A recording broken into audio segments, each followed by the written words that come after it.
Olá, pessoal! Na aula de hoje, eu sou a professora Jaqueline França, professora de Biologia.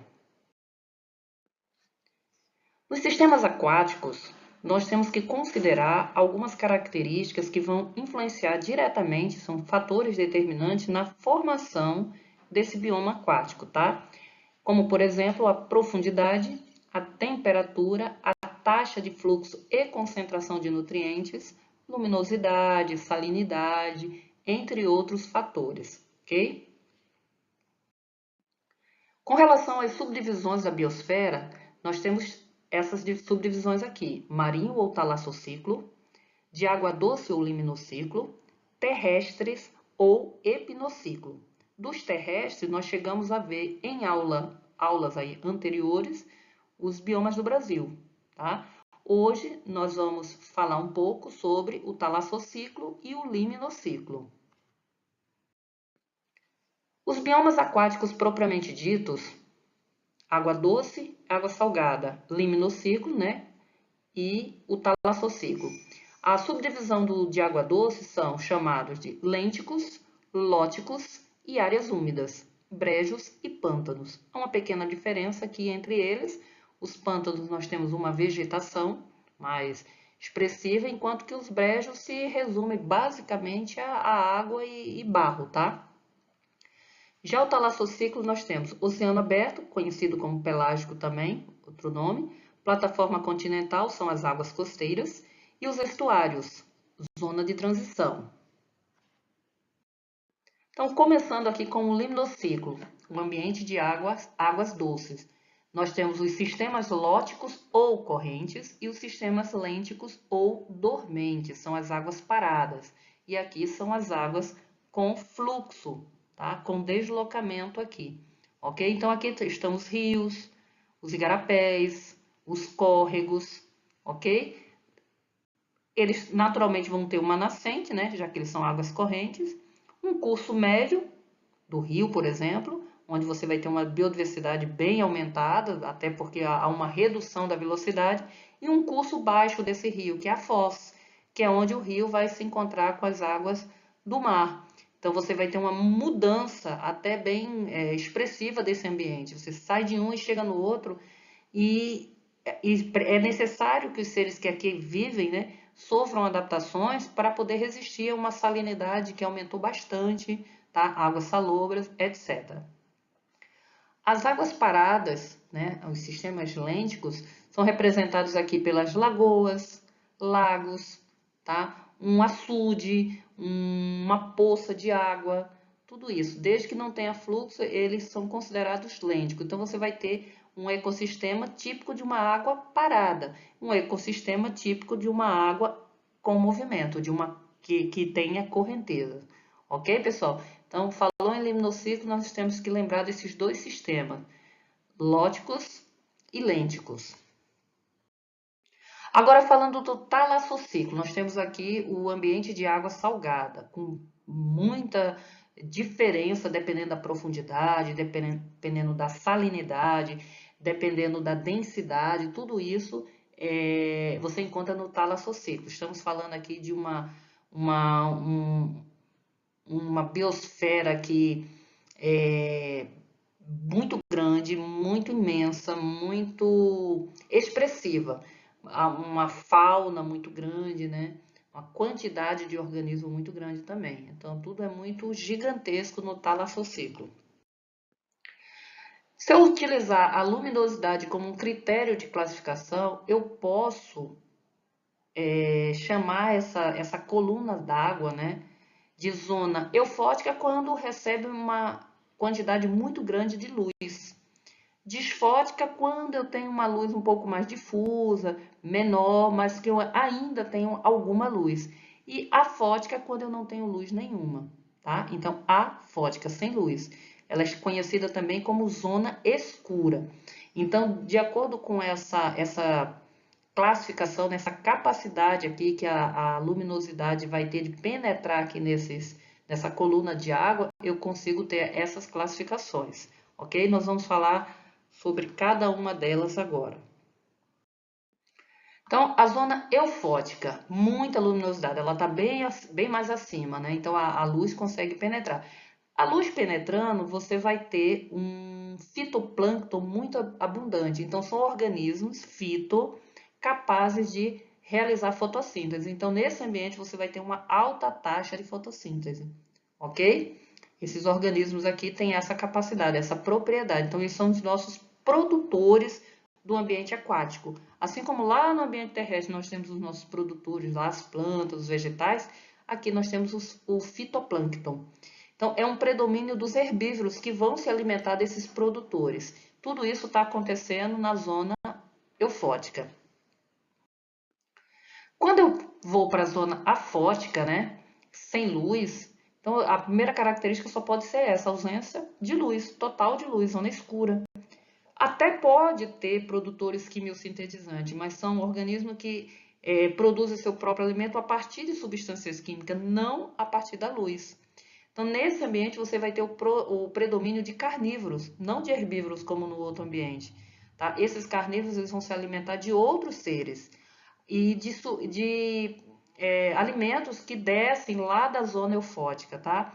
Esses animais geralmente são cegos, porque o ambiente é escuro, então eles não necessitam de estruturas de captação de luz, de percepção de luz, tá? E alguns deles têm essa propriedade aqui da bioluminescência, então eles emitem uma luminosidade a partir de reações químicas do próprio organismo, tá? Do próprio organismo, não do ambiente. Então, aqui são os exemplos desses seres, né, de regiões afóticas. Temos aqui um peixe, né, que tem a forma do corpo dele já é adaptada para viver sob pressão, né, em altas profundidades aí. Um ambiente totalmente escuro aqui. Esse aqui, ó, ele tem esse dispositivo bioluminescente para atrair a sua presa. Uma boca bem mais aumentada, né? Ele tem que aproveitar todas as oportunidades, ele não pode vacilar, porque ele depende disso, ele depende dessas adaptações para continuar vivo. Aqui tem outros seres bioluminescentes, tá? Esse aqui, que dão a eles essa aparência, né? Esse aspecto até um pouco fantasmagórico em meio à escuridão, tá? Então, eles são adaptados para viverem nessas regiões aqui, regiões profundas, sem luz. As divisões do ambiente marinho. Eu tenho a província bentônica e a província pelágica, tá? Aqui é o oceano propriamente dito, né? E a província bentônica, eles se subdividem em zonas: litorânea, nerítica, batial e abissal. Então, isso aqui eu estou considerando a profundidade, tá? Então, começando aqui com a zona litorânea. São praias e costões. Aí eu vou aqui, ó, essa região aqui, a região litorânea, tá? Então, é o limite entre o nível das marés. A maré avança, a maré recua, tá? Você tem uma diversidade aqui bem grande, né? Por estar uma área mais exposta, alta oxigenação, alta luminosidade. Logo abaixo dela vem a zona nerítica, tá aqui, ó, zona nerítica, que mais ou menos ali até 200 metros de profundidade, tá? E é onde as coisas acontecem com grande expressividade, como uma maior biomassa, produtividade aquática. Então, você tem muitas espécies. Aqui tem várias teias alimentares, aqui. Então, estão os produtores, muita luminosidade, uma oxigenação boa da água. Então, esses organismos todos aqui vão dar uma movimentação, né? Uma riqueza a esse ambiente. Logo abaixo da zona crítica, você tem a zona batial, localizada logo abaixo, ó, de 200 a 2.000 metros, mais ou menos, de profundidade. Terminou a zona nerítica, começa a zona batial, tá? Profundidade aqui, ó, na vertical. Então, a mais ou menos até 2.000 metros, tá? De profundidade. Então, os organismos que aqui vivem, eles já têm que ter não é para qualquer um, tá? Já tem que ter algumas adaptações, a pressão já aumentou bastante, né? A pressão da água sobre eles, então a forma do corpo deles já ganha mudanças, tá? E a luminosidade também diminuiu, então esse ambiente aí. Agora, logo abaixo da zona batial, aí vem a famosa zona abissal, né? objeto aí de muitos filmes, etc. Por quê? Porque é o ambiente marinho mais profundo, então vai abaixo de 2.000 metros, chegando ali em torno de 5.000 metros, tá? A região abissal. Então, esses organismos aqui já adquiriram também uma capacidade de sobreviver num ambiente que muitos que aqui em cima vivem não conseguiriam. Eles também não conseguiriam viver mais para cima, por causa dessas adaptações. São regiões mais profundas, tá? Ainda tem uma outra região que fica aqui abaixo da região abissal, mas que praticamente não tem formas de vida nenhuma, tá? E essa profundidade da região abissal até vamos chamar aqui do chão do oceano, aí vai depender do relevo, né, lá do oceano. Mas pode chegar ali, variar ali de 5.000 até 6.000 metros de profundidade, tá? Uma pressão absurda, tá? Uma escuridão total. Praticamente você tem muitos decompositores que vão decompor até a matéria que desce aqui da coluna superior. Mas esses decompositores, eles não são praticamente os únicos que vivem aqui nessa região, abaixo da região abissal, tá? E eles conseguem, né, prover de muitos nutrientes, sais minerais, que muitas vezes, que algumas vezes, né, não é sempre, mas algumas vezes sofre aqui a influência das correntes de ressurgência, que terminam revolvendo esse fundo e levando nutrientes para áreas mais superiores aqui, tá? Então, são essas as regiões aqui, litorânea, nerítica, batial, abissal, de importância aí para a gente. Com relação às comunidades, nós dividimos aqui na comunidade planctônica, nectônica e bentônica. Plâncton, nécton e bentos. E é baseado em que esse critério de classificação? Na locomoção desses organismos. Começando aqui pelos plânctons, são seres flutuantes que são levados pelas correntezas marinhas. Então, eles estão à mercê das correntezas. A correnteza leva para lá, traz para cá, tá? Então, eles não possuem órgãos de locomoção. E eles se subdividem em dois tipos, fitoplâncton e zooplâncton. Fito, tem que lembrar vocês sempre produtores. Por quê? Porque eles são fotossintetizantes. Tá? As algas aqui, ó, são os principais representantes. Então, eles são a base da cadeia alimentar porque eles fazem fotossíntese. E o zoo, animal aqui, né, são seres heterotróficos. Então, eles terminam se alimentando do fitoplâncton, tá? Microcrustáceo está incluído, larva de peixes, alguns protozoários, alguns insetos marinhos, anelídeos, caravelas, etc, tá? Fazem parte aqui do nosso zooplâncton, tá bom? Os nétons já são seres que nadam livremente, então eles se deslocam vencendo a correnteza a partir de estrutura deles mesmos, como é o caso dos tubarões, da maioria dos peixes, alguns répteis, como a tartaruga, alguns mamíferos, etc. Ok, pessoal? E, por fim, os bentons, que são seres fixos ou que se arrastam no fundo do mar, como o ouriço do mar, a estrela do mar, são os representantes. Esponjas, que é céssio. Então, céssio é aquele que não se desloca, ele está preso, ele está fixo, mas está lá no fundo, lá no substrato.